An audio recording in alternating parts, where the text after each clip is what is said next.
For homes without a garage or a shed that are already chock full of all your tools and gardening equipment, some extra outdoor storage can go a long way. It keeps your bikes, bins and boots protected from the elements, so they stay dry and ready for use in their own little storage area. This custom outdoor storage is built to suit you and your space, so you can make it fit perfectly with complete creative control. In this video, Rudy, a DIY enthusiast, is going to show you how to build custom outdoor storage. The materials for this project are all available from Wickes and will take a DIYer with moderate skill approximately 2 to 3 days to build, so you might want to set aside a long weekend. Look out for this icon during the video for our DIY top tips. Find the complete tools and materials at the end of this video, or visit the Ideas and Advice Hub at wickes.co.uk for a step-by-step guide and more inspiration.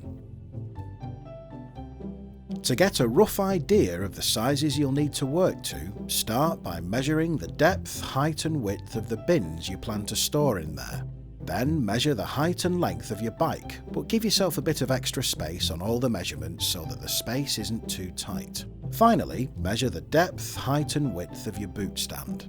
Give yourself plenty of time to create a design that works best for your space. We're going to give you the principles of building the store, but this project can be totally bespoke. Our design includes a sloping roof. You'll need to calculate the pitch of your roof based on your measurements if you want to do the same. The angle is key when constructing the frame, as all tops need to be cut to this angle. With your measurements completed, you can now start to think about your design. We're going to build this completely in our workshop, but it's ideally designed to be built in the workshop before being transported to your desired location and constructed there.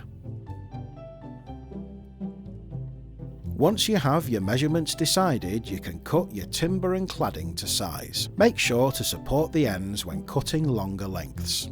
We used a digital adjustable square to mark the angle on the relevant lengths. However, there are a few different ways you could do this. Using the adjustable square, loosen the bed and change the angle to match before locking it into the new position. Then make all the angled cuts according to your measurements. Once all your lengths are cut, tidy up your workstation before moving on to the next step. Go over any feathered cuts with sandpaper and smooth out any rough edges.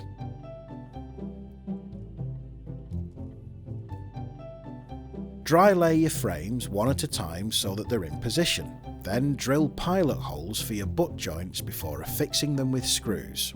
Butt join the multiple frames to form the roof. Work on an even floor when nailing the cladding into the frame. Make sure everything is straight and square before you start. Nail in the cladding across the frame, starting from the bottom. We're using tongue and groove, but it's completely up to you when it comes to the cladding you use. Just make sure to treat it so that it lasts longer. When you get to the end of your cladding, you'll need to use your judgment to work out the best places for your final nails. Lift the frame onto your workbench and trim any overhang. You can do this in a number of ways. We're using a handsaw, but you can use a jigsaw or whatever you prefer. Flip the frame over and give it a good sanding before repeating these steps for all sides.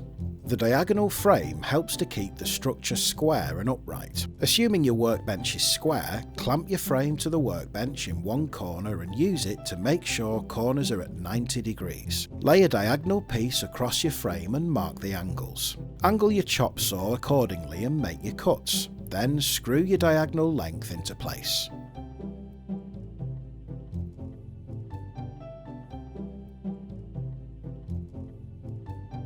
Clamp your fence posts into position on the cladded side panel and screw them together from the inside. Use the fence posts to build it up panel by panel. Then dry lay each roof panel on top of the structure. Check the roof panels are straight and aligned before clamping them into position and screwing them in from underneath.